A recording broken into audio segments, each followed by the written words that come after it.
Welcome to the Thrive Home Show. Here's your host, Holly Johnson and Michael Bounds.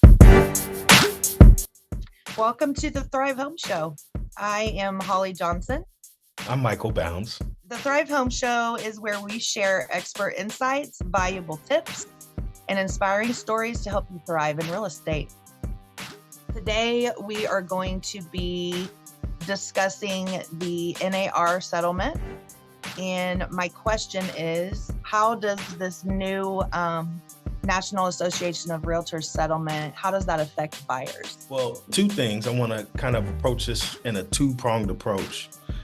First, it's going to affect the way you interact with your real estate agent. So we'll talk a little bit about that. And then we're going to talk about the advantages. It's actually meant to empower buyers with increased transparency. So first, we'll start talking about how it'll affect like the behavior or how you interact with an agent.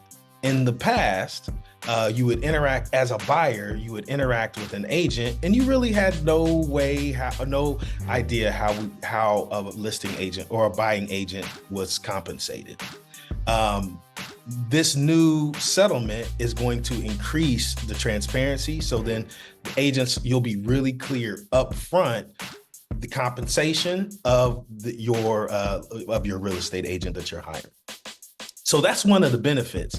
So a lot of times we actually go into, every time now you'll enter into an actual contract with the buyer's agent. It's called a buyer's cooperative agreement. And it will highlight and outline the compensation up front versus in the past, you just kind of willy-nilly kind of ran it by. And then there was a cooperation between the listing agent and the buying agent. So that's the biggest thing. The biggest thing is we sit down, we do an agreement, we get really clear and transparent to move forward. So that's the biggest thing. What's funny is I'm licensed in North and South Carolina as well, and they've been doing this. So it's just Indiana is kind of catching up.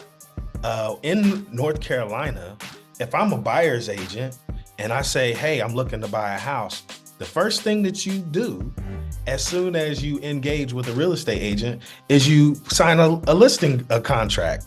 Here in Indiana, we never did that. We just kind of flew loose, and now we're just tightening that up. So that's the big thing. Now, the second prong of the approach, how does this benefit me as a buyer? I alluded to this earlier, is increased transparency.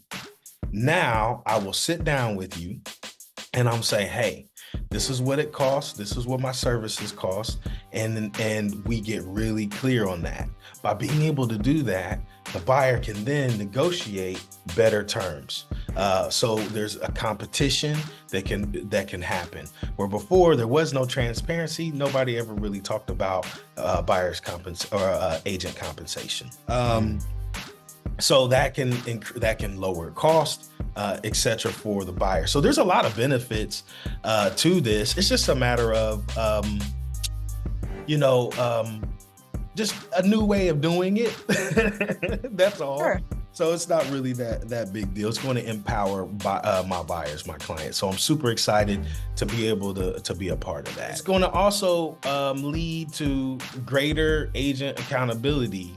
You as a buyer have skin in the game, so you're compensating a buyer's agent. So if the agent isn't pulling his weight,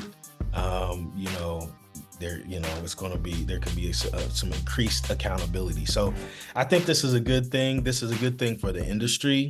What it's going to do is it's going to make me be better, which is always what I'm trying to do anyway. And then also it's going to give my clients the benefit of transparency. It's going to empower them to be able to save more money, which that's always a blessing. So what else? You have anything else? I don't think so. I'm kind of throwing you on the spot. You answered that pretty well. Awesome. Thank you so much. I really appreciate having these candid discussions on what's going on. I am Michael, and this is the lovely Holly. Thank you so much. God bless.